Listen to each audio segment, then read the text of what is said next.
Hello again.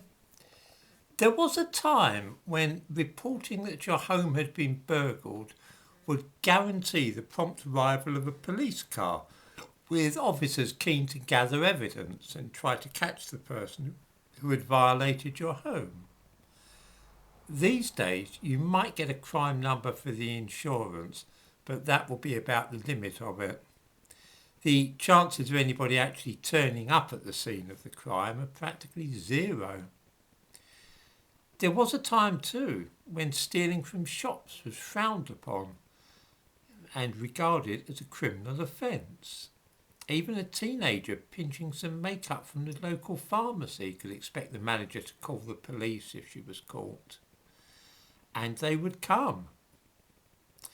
These days, anything less than £200 worth of goods taken from a shop will not result in an arrest, and almost certainly the thief will simply be told not to go back to the shop if he or she is caught. I give a link to the intriguingly named Home Office guidance on implementing Section 176 of the Antisocial Behaviour, Crime and Policing Act 2014, Low Value Shoplifting. This officially reduces shoplifting of a couple of £100 worth of gear to the same level as riding a bicycle without lights. It's no longer an arrestable offence and can only be dealt with by issuing a summons. When the police receive a call from a shop now telling them that a thief has been caught, they almost invariably advise the shop to deal with the matter themselves.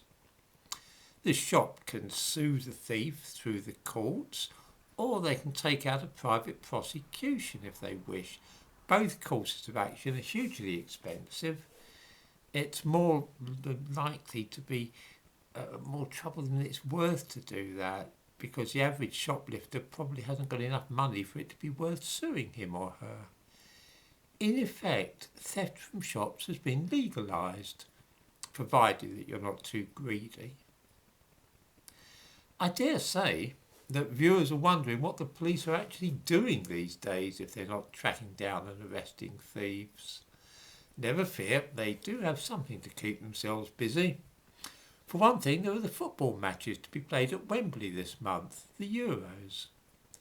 In the warm-ups, some players knelt on the pitch to signify their support for the Black Lives Matter movement. This prompted boos from the less enlightened and progressive elements of the audience. As a result, the Metropolitan Police are worried that there could be racist or homophobic behaviour among the crowds in the forthcoming matches. This is to say nothing of domestic abuse and sexual violence against women precipitated by the football games. This is the official fear, apparently. Deputy Assistant Commissioner Lawrence Taylor has assured an anxious public that the Metropolitan Police are particularly determined to tackle hate crimes as well during the matches, and so will have plainclothes officers mingling with the spectators, ready to catch anybody who engages in this kind of thing.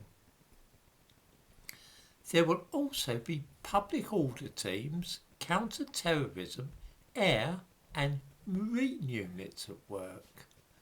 Marine units? One hopes that the police actually know how far Wembley Stadium is from the sea, but there I dare say they know their own business best. I give a link to an article about this above. The police are, in short, so busy worrying about people booing people taking the knee or misgendering transsexuals, using inappropriate terms for homosexuals, not being keen on immigration as they could be and so on, that it's hardly to be wondered at that there's no time left to deal with things like stealing from shops or breaking into people's homes. When I moved to this part of Loughton on the fringe of Epping Forest 20 years ago, there was a small police house near the local shops. There was also a police station in Loughton, a mile away, one in Epping, 4 miles away, and another in Waltham Abbey, about 5 miles from here. These have all closed. The one at Loughton is still operating, but it's not open to the public. To speak face to face with a police officer, I would need to travel 11 miles to Harlow. Yep, seriously. I live near a tube station and the nearest Essex police station from me is 11 miles away. No wonder that the kids round here don't fear the police.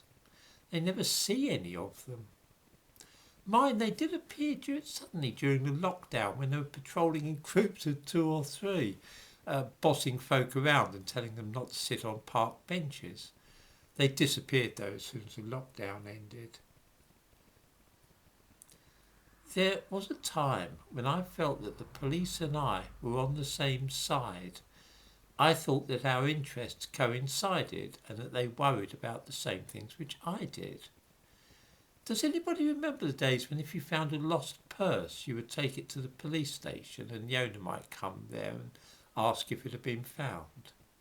That all changed a few years ago, and I give a link above to the news about this. On October the 1st, 2018, the National Police Chiefs Council decided that the police were far too busy to worry about lost property anymore. If you find somebody's keys or purse and ring the police, you are advised now to go and find the owner for yourself. Lost property no longer merits their attention. The police have all the time in the world to chase people down for tweets which do not toe the party line on transsexuality or race, but just don't expect them to deal with burglars or shoplifters or help reunite an old person with a lost wallet or purse. Meanwhile, Priti Patel has promised that all frontline officers will be equipped with tasers, and she advises them that they should be, I quote, going out there and really zapping the bad people. What a ghastly, vulgar woman she is.